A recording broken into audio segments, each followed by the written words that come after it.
Hello, hello. Sweet. Well, good morning. As Daryl said, my name is Hudson.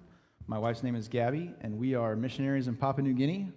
Our oldest kid, which is in between us, his name is William. He is 3.5 years old, and you will most likely hear him before you see him. The one on the left, that's our middle child, Baker. He'll be 2 in August, and he has a very infectious smile. The little one, the new one, is Lainey. We finally got a girl. And she looks like Will did as a baby, and I hope that she doesn't get his volume. But we'll see. I love this photo, and I don't love this photo, because it's our family, but it looks like Gabby's got a plant growing out of her head. And she's like, yeah, use this one. I was like, is this the best one we got? But it's okay. It's okay. I want to start off by thanking you guys as a church for not only supporting our ministry financially, but with prayer.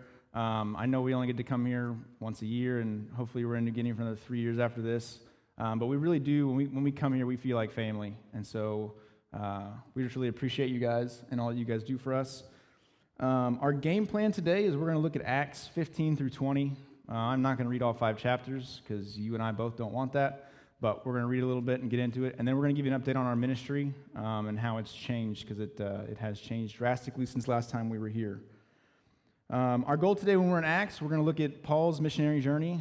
And then, I don't want to even use the word compare. I don't love comparing my life to Paul's, because mine is crumpets and teas compared to what he went through. But we're going to look at his missionary journey, kind of look at ours, and then kind of draw some parallels. But I'm going to start off by, we're just going to pray. So if you'd bow your heads with me. Dear God, thank you for all that you've done in my life and everyone's life in here that has brought them here this morning. God, we pray that it would not be my words, but yours that these people would remember. We thank you for all that you've done in all of our lives, and we ask this in your Son's name. Amen. All right, we're going to pick up in Acts 15:36. So if you want to flip there or scroll there, you may. To give kind of a recap of where... Oh, I'm in charge of this.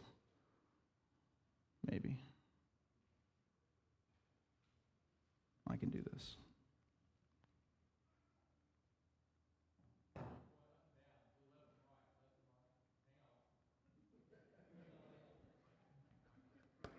There it is. Thank you.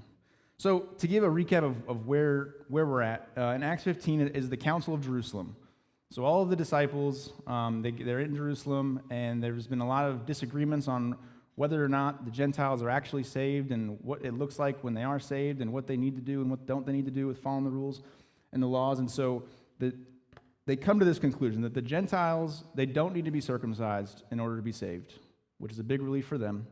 But they do need to do these 4 things. They say they need to abstain from food sacrificed to idols. They cannot drink the blood of animals. They cannot eat the meat of strangled animals, and to abstain from sexual immorality. Now, we hear those 4 things, and 3 of those are a little less on our importance scale than the other, right? We think, okay, drinking blood, no, we wouldn't do that. But sacrifice food to idols, we know that the idols are nothing. And strangled animals kind of goes with the blood thing. But sexual immorality, yeah, don't do that. But see, back then, those were not one and the same, but almost as equal of breaking the Lord's law of what he had told them not to do. And so when the Gentiles would eat that food or would drink the blood or would eat the meat from a strangled animal, it was a stumbling block to their Jewish believers. And so in order to, hey, let's all be, the pigeon word is one bell, but that doesn't mean anything to you guys. In order to be in agreement and with unity, we're not going to do these things. And then obviously the sexual immorality as well. And so they come up with this decree, and Paul and Barnabas are going to go out and they're going to kind of give an update to the churches. And so in Acts 15:36 through 41, so sometime later, Paul said to Barnabas, "Let us go back and visit the believers in all the towns where we preach the word of the Lord and see how they are doing." Barnabas wanted to take John, also called Mark, with them, but Paul did not think it was wise to take him because he had deserted them in Pamphylia and had not continued with them in the work. They had such a sharp disagreement that they parted company. Barnabas took Mark and sailed for Cyprus, but Paul chose Silas and left, commended by the believers to the grace of the Lord. He went through Syria and Cilicia, strengthening the churches. So we read that, and maybe it's just me, but I think when I was younger, I would read that, and when I hear a sharp disagreement, it's like a broken of friendship. When I was a kid, when you're on the playground and you have a sharp disagreement with somebody, well, they're not your friend anymore. That's like our go-to thing. right? But Paul and Barnabas were really good friends. They were brothers in Christ, and I think they both did what they believed the Lord was telling them to do. Hey, Barnabas wants to take Mark, give him a second chance, and Paul said, no, not right now. And God uses this to go in separate directions. I don't think, we see later in 2 Timothy that Paul asked, hey, send John Mark up because he can be helpful for the ministry. And so there was a reconciliation there with him. And I think even if you have a best friend or even your spouse, I know maybe it's just me where I sharply disagree with my spouse. I'm sure none of you guys have that issue, at least not in public. But, just because you disagree doesn't mean that relationship is broken.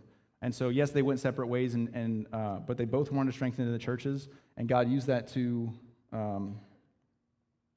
the benefit of seeing everybody else be strengthened there. So Paul takes Silas and heads up north, and if you continue on to chapter 16, I'll figure this out, I promise. There it is. Chapter 16, verse 1 through 5.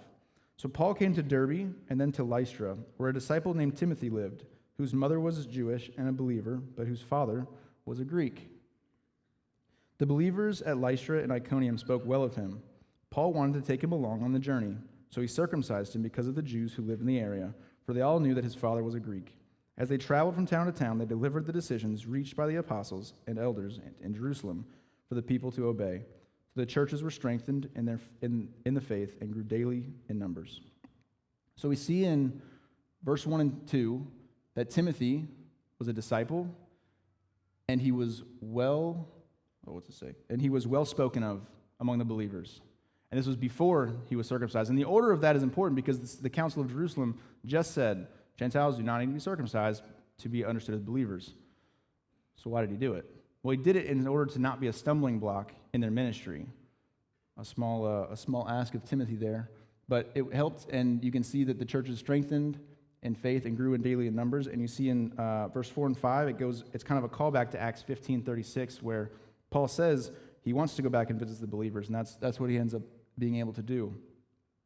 This next section, 6:8 through 10, is what I really want to hone in on this morning.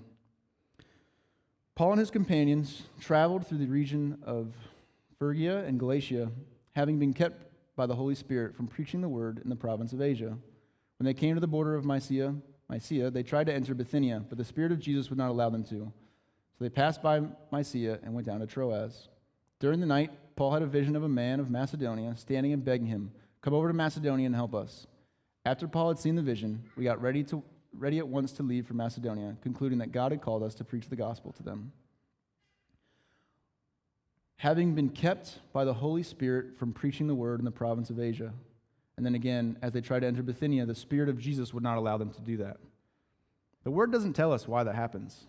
It doesn't say why God wouldn't let them go to Asia, or why he wouldn't let them go to Asia or Bithynia.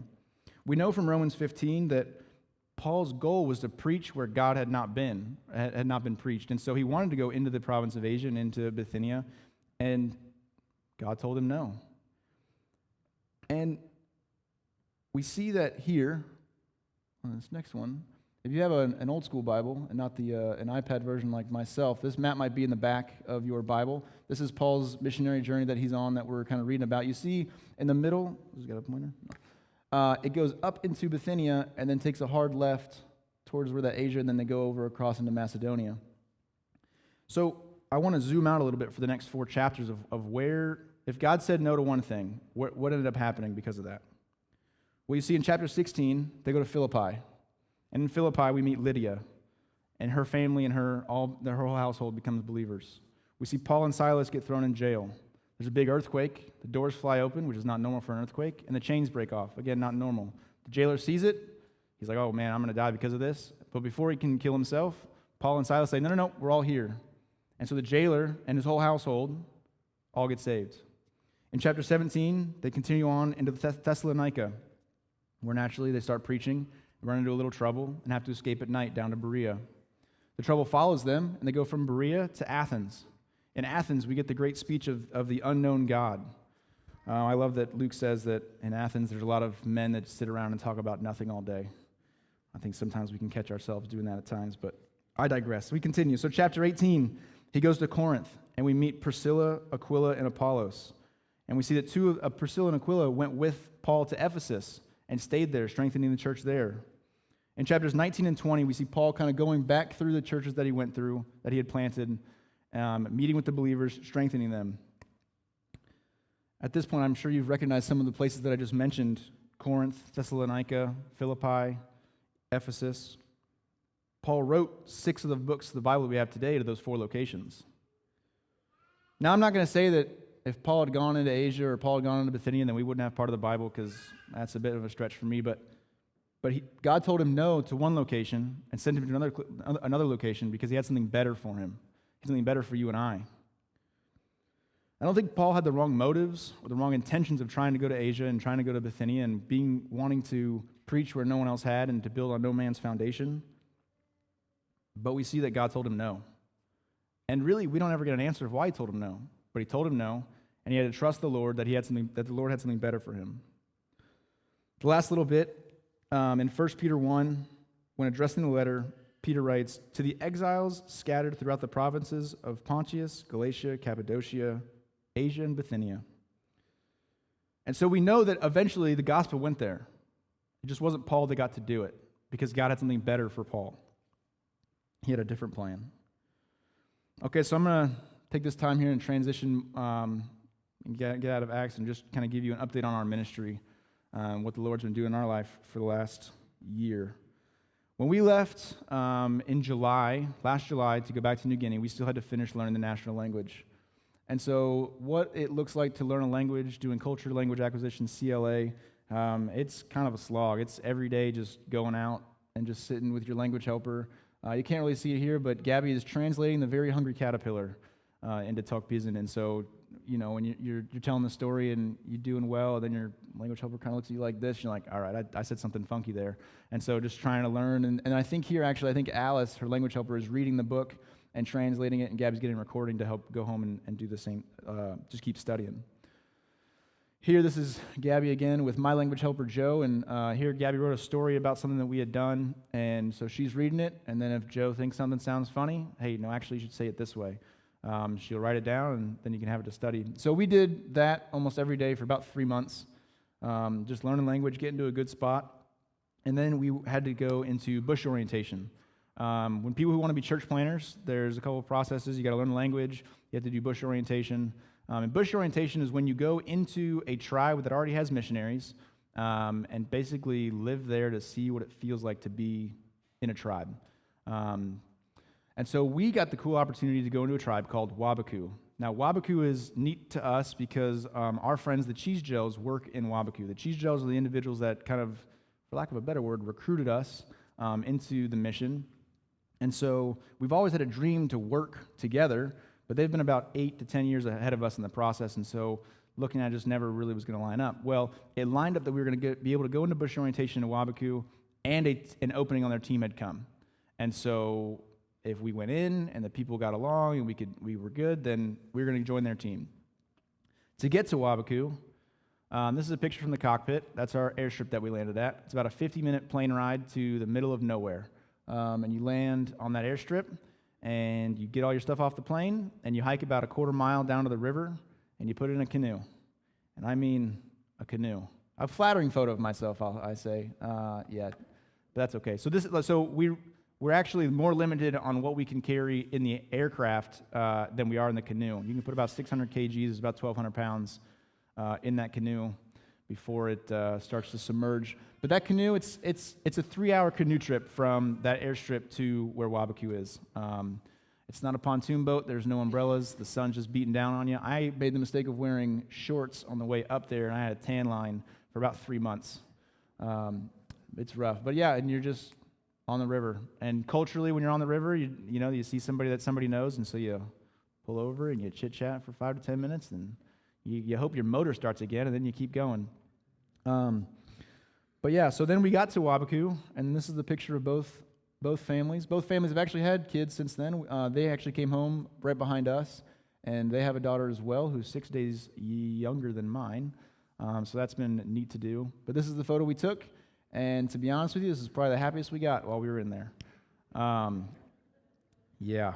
So the plan was to stay for 8 weeks, and 8 weeks is a long time because you can't keep frozen meat or vegetables for 8 weeks. And so the plan was to stay for 8 weeks and have a supply flight come in about halfway through that we would resupply and, get food again so we could make it the whole 8 weeks. However, the house we went in was an old bush house, which means it was built about 20 years ago, and the jungle and the bugs were slowly reclaiming it. So every time you open a drawer, a cockroach about yay big would hop out. The spider's the size of my hand. Gabby once handed me a fly swatter to kill a spider. I said, no, go get the broom, please, because it was large. And I learned the next day that those jump, and I didn't love that. But so we didn't have a fridge. The fridge was out. The freezer didn't freeze, which we learned after we put our meat into it. The batteries were always on the brink of dying. And at one point, the cheese gels ran out of water. So there was a plethora of issues. But we managed to get around all of those. But as many of you know, with Ethnos 360, New Tribes Mission, there's an extensive training process that we go to before we can go overseas. It's 2 years of Bible school and then 2 years of missionary training center, which basically tell you how to deal with those kind of issues. But what we found is that no matter what scenario you had, no matter how much training you were given, you can't replicate the feeling of isolation. So a 50-minute plane ride and a 3-hour canoe trip puts you about 150 miles from the nearest road, which means you're anywhere from 6 hours at the best to the nearest doctor, probably more likely a full day. And with 2 small children, it weighs on you when you're there. And so for us, we know as a family, when we go to a new location, it takes us about 3 or 4 days to kind of acclimate and get used to the house. Because, you have these expectations when you go to a new place, and then you get there, and they always fall short. And so you're like, this sucks. I hate it here. But then after like 3 or 4 days, you're like, all right, we gotta get used to this. When we were in Wabaku, we got to day 10, day 11, day 12, and that feeling did not go away. It just felt like we were in a constant survival mode for the whole 28 days we were there. So I'm going to bring a little levity with a video here of me trying to shoot a bow and arrow. Now, I wish we had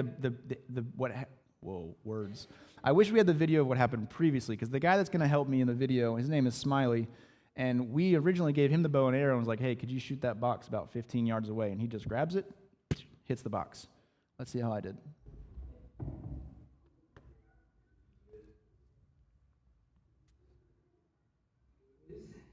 Oh, it's hard to watch.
Now everybody's a teacher.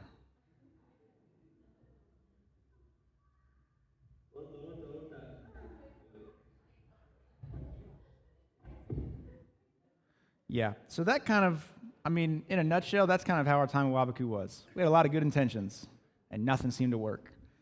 So we made the decision to leave early on that supply flight that came in about halfway through. We decided that while we were in there, that the price that it cost to live in the bush was too high for our family at the time. And so we were going to need to make a ministry change. And that was tough. We'd spent the last 10 years wanting to be church planners. And we got, not close, but we got there and it was just like, man, it's too much. We can't do it. And so we found ourselves with 3 options. We could either stay in PNG and work support. We could come back to the States and work support, whether that be working at Wyoming or the Bible school or the missionary training center. or we could leave the mission and try to find a missions pastor job somewhere. Those were kind of the three that we had landed on. And we knew, listen, while we're in here, let's not make any hard and fast decisions, because when you're in the crisis, it's not a good time to make a decision. So we came out, and the day we actually got out of the bush, our sending church, the missions pastor, resigned.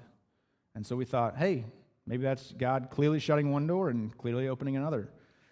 We spent about 3 weeks praying about that, and trying to decide whether we were going to stay in New Guinea and do a support role or go home and apply for this missions pastor job. And we eventually landed on that we were going to stay in New Guinea, that God wasn't done with us here, and that we were going to take the supply buying role for the Western Province, which would be basically just grocery shopping for all the missionaries in the bush.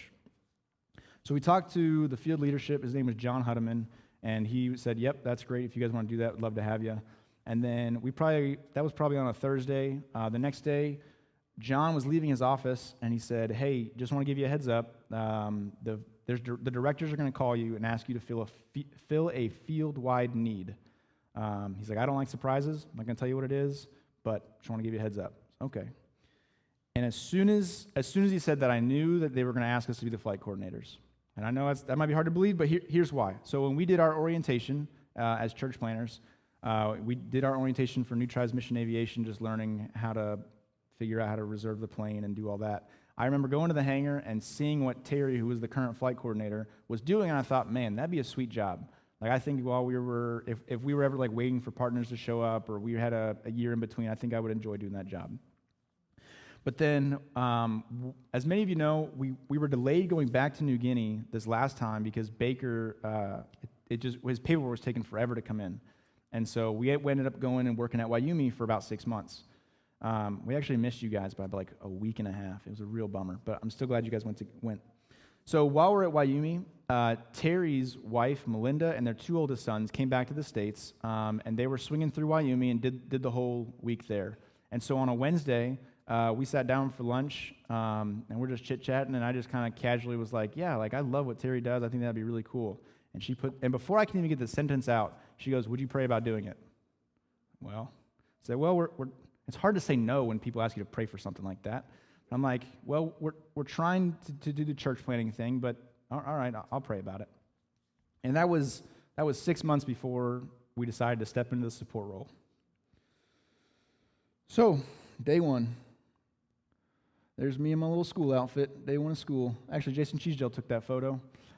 So my current role is I am the field flight coordinator. I ended up taking Terry's job.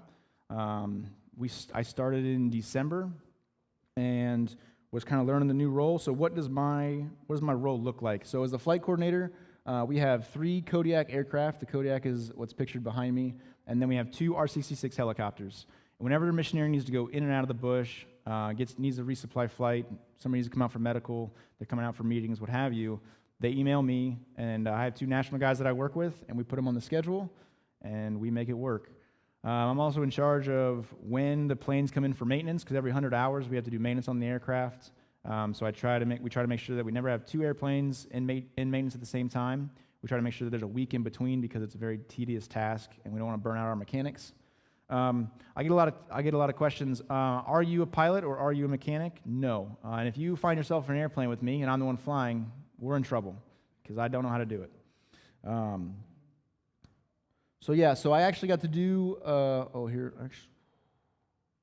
So here's what our schedule looks like. This is the month of June, and every little block is a day that we're flying, or a different flight that we're doing. And this is actually a light month. We're currently limited by the number of pilots we have. We only have 2 Kodiak pilots and 2 helicopter pilots. So we can fly about 60 hours in the Kodiak a month, and we can fly about 35 with the helicopters that we have. If we had 2 more pilots of each, we could probably do 100 hours in the Kodiak easily and probably 65 to 80 in a helicopter, because we turn a lot of people down, unfortunately, or we got to just make things work. So, yeah, so if anybody wants to be a pilot, come on over. We're going to leave that one there for a minute. Okay, so I didn't take over. I was learning the job the first week of December is when I went to the hangar, and that last week of December, around Christmas time, Terry, who was training me, was taking a break. And so he's like, listen, you've learned enough in the 3 weeks. You can run the operation for a week and it'll be fine. I don't know about that, but okay. And so Terry left on a Thursday. Everything went fine. And then Friday, we had a doctor's appointment to see what the gender was for Lainey. And so I said, I'm going to go to the hangar in the morning. We had one flight. It was going to take off. I'll come back to the doctor's office. Everything will be fine. And so we get the flight off. It's going from Goroka to Hagen to Yivki back to Goroka, which doesn't mean anything to you, but it's a relatively easy flight. We do it all the time. So I go back to the doctor's office, and on my work phone, I've got notifications every time one of our aircraft lands or takes off. And so I get the notification that they landed at Hagen. Good. So we go into the ultrasound, and for some reason, I cannot see ultrasounds at all. You could tell me I'm looking at a herd of goats, and I'd be like, those are nice goats. You're like, no, that's a child. I can't tell. I don't know why. I just can't figure it out. I've looked at 3 of them, can't do it. But I get a notification that they took off from Hagen. I'm like, sweet, everything's going good. And about 5 minutes later, they land at Hagen again. I'm like, well, that's not good. So I text one of the pilots at the hangar, said, hey, can you just call them and make sure everything's okay? About 5 minutes later, he calls me. I'm like, this is never good.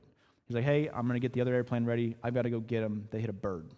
I'm like, oh, my goodness. It's day 2 that I'm in charge, and we hit a bird. We hit a bird, and we ended up putting an 18-inch hole in our left wing of our aircraft, which was not good. Yeah, airplanes with holes in them are bad. So the following week was supposed to be our week off for Christmas, but we spent it trying to get the necessary paperwork and trying to ferry it back to get it to where our hangar was and do all of that. And so that was like, all right, here you go. This is what life's going to be like. And I didn't say no. It's been really interesting coming from the other side. Like I have zero aviation experience. I don't really, like they say acronyms all the time. I'm like, please slow down. I don't know what any of that means. And they're like, airplane go up, airplane go down. I'm like, okay, now I'm a 4-year-old. Great.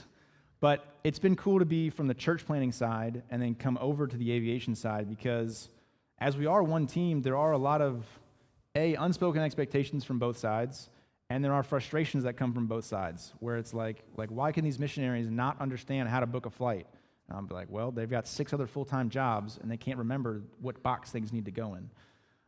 Or it's like, hey, why can't they just land here and leave? Well, because you got to deal with the weight, the amount of fuel in the airplane, how many seats are there, do you have to go over water, the wind, the drag, did it rain? There's a million variables that our pilots take care of because they are the best in the world. But it's been cool to see how the Lord has prepared us for this. So our last day in Wabaku, we were getting out on November 1st was our flight, and it was one of those things where you've been slogging through this for 28 days, and we were ready to go. So we pack all of our stuff up. We had an afternoon flight, so it's 3 hours down the river. So at about 9 a.m. is when we had to get on the river to go.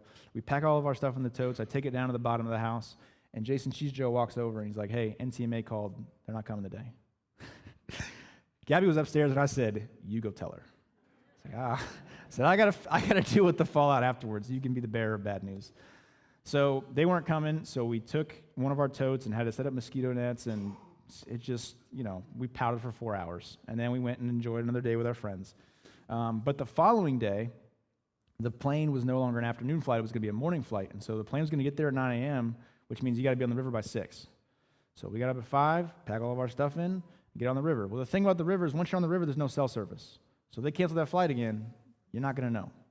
So it's a nice cloudy day on the river, which sounds weird, but out there it means you're not getting skin cancer immediately, which is good. And so it's nice and cloudy. It was even raining a little bit. And we're like, well, that's good for the canoe, bad for the airplane.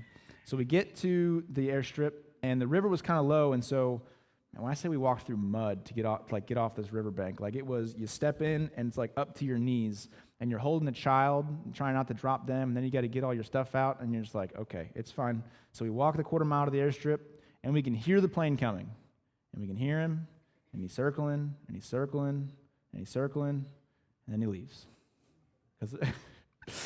Because there were no holes in the clouds, so he couldn't land. And so he leaves, and Gabby goes and walks down the airstrip, just not happy. And Jason goes to get on the radio, because he's like, typically they'll go and they'll refuel and they'll come back, but not always. And so he goes to get on the radio, and naturally, nobody's there. And so it's like, all right, well, we're just going to sit and wait. And so there's one fuel shed that we all huddled next to for shade, and then by the time noon rolled around, the shade was gone. And Jason goes, hey, just so you know, at about 3 o'clock, we're going to have to decide, are we going to get back on the river, go back to Wabaku, or are we going to spend the night in the bush house? I'm like, well, those both are bad options. So I was like, listen, at 3 o'clock, we'll deal with that, because I can't even have that conversation right now. And about 30 minutes later, the kids start freaking out, because they hear the airplanes way before we do, because we probably give ourselves ear damage listening to all the things we do. And they start running around, and they're super excited, and the airplane's coming back, and it lands, and just sweet relief. Gabby compares it to the time, if any of you women can understand this, when the epidural hits you as you're giving birth, and like all the pain is gone. Yeah, it was rough. But we know what it's like to be left in the bush. And without that, it's another building block to help me as I'm doing this job, knowing the importance of getting people out. Obviously, we always want to get people out, but once you feel it, you really know the levity of it. So Gabby's role right now is, I wrote in my notes, just a stay-at-home mom, and I said, no, get rid of the just. She's a stay-at-home mom of 3 kids under 4, so yeah. I'm gone about 10 hours a day, and so, that's something to be praying for, because 3 kids is a lot. But it's by our own doing. I understand that. But yeah, it's been good. Something else that came up in August, Gabby's parents, Ron and Joelle, are actually moving to New Guinea to work as associates. So there's kind of 3 types of missionaries that work in New Guinea with Ethnos. There's church planners, there's support workers, and then there's associates. The associates will come anywhere from 1 year to 3 years and kind of fill in the gaps. So her dad, Ron, was an FBI agent for 20 years, so he's going to help with field security, naturally.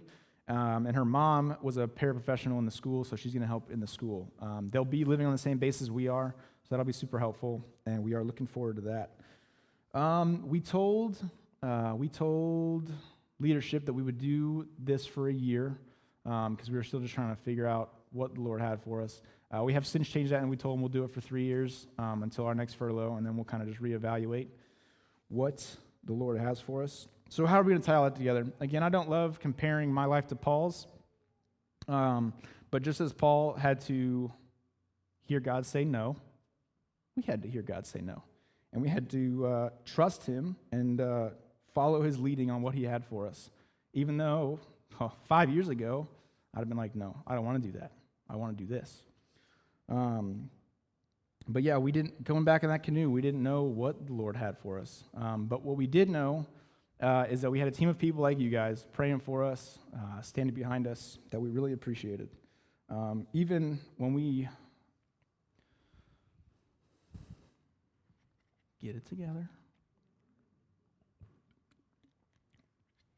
When we sent the newsletter out that we had changed ministry roles, you never know how it's going to go, especially because we are supported by churches and individuals, and sometimes support work is not as glamorous as church planning. It's necessary because the church planners can't be in there without the support workers, but it's just not as fun to write about, right? And so Daryl and Taylor both emailed me back as soon as they got that newsletter, and it was super encouraging. All right, that's all I've got. Thank you guys so much again for the support, for letting me come chit-chat and give you guys an update. There are prayer cards out and to the table on the right. I will tell you they are expired. There's no child. One of the children is missing on there. So new ones are coming, and please take those when we send them down. But thank you guys so much.